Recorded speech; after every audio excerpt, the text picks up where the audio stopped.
అని చెప్తుంది. దేవుడి గురించి మరి ఏం చెప్తారంటే జ్ఞానులు దేవుడు సర్వాంతర్యామి అని చెప్తారు. ప్రియుల సర్వాంతర్యామి అయిన దేవుడు ఇందుగలుడు అందుగలుడు ఎందెందు ఉన్నాడని మరి చెప్పుకునే దేవుడు, ఆకాశం నా సింహాసనం, భూమి నా పాదపీఠమని మరి రాయబడిన బైబిల్లో రాయబడిన దేవుడు ఎవరంటే ఆయనే యేసుక్రీస్తు ప్రభువారు.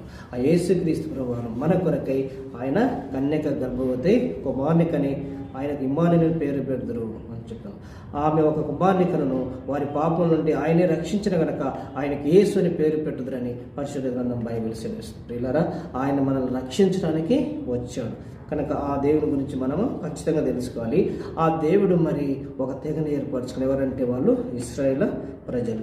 ఆ ప్రజలకు దేవుడు వాగ్దానము చేశాడు, మీకు పాలు తేనెలు ప్రవహించు దేశము ఇస్తాను అని చెప్పాడు. కనుక మరి వీళ్ళు ఎక్కడ ఉండేవాళ్ళంటే మరి ఇశ్రాయేల్ ప్రజలు ఐగుప్తులో 430 సంవత్సరాలు వాళ్ళు దాసులుగా ఉన్నారు.